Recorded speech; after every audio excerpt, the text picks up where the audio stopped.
ప్రభునందు ప్రియులారా, వాక్య ప్రేమికులారా, ప్రభు అయిన దేవుని పేరట వందనాలు తెలియజేస్తున్నాం. ఈనాడు సత్క్రైస్తవులుగా మనము జీవించాలి అని అంటే దేవుని వాక్యమే మనలను బలపరచి సరైన సత్యాన్ని అనుసరించేటట్లుగా చేసేది. కనుక బైబిల్ గ్రంథంలో క్రైస్తవుడు అనే మాట మూడు సార్లు వ్రాయబడింది.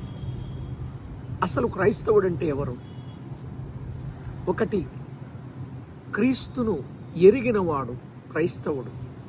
2, క్రీస్తు కృపను పొందినవాడు క్రైస్తవుడు. 3, క్రీస్తును వెంబడించేవాడు క్రైస్తవుడు. 4, క్రీస్తును పోలినవాడు క్రైస్తవుడు. 5, క్రీస్తు కొరకు శ్రమను అనుభవించేవాడు క్రైస్తవుడు. 6, క్రీస్తు కొరకు సాక్ష్యమిచ్చేవాడు క్రైస్తవుడు. 7, శ్రమకు చావుకు సై, సుఖానికి నై అనేవాడు క్రైస్తవుడు. మరి మీరు క్రీస్తు కొరకు నిలిచే క్రైస్తవులేనా?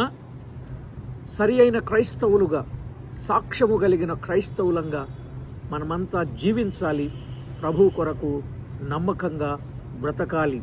ఆ విధంగా సిద్ధపడాలని ప్రేమతో కోరుచు, ఎంతకాలం బ్రతికామన్నది ముఖ్యం కాదు, ప్రభు కొరకు ఎలా బ్రతికామన్నదే ముఖ్యం. ఆ విధంగా మీరు మీ కుటుంబం సిద్ధపడాలని ప్రేమతో కోరుచు నా వందనాలు తెలియజేస్తున్నాను. Thank you.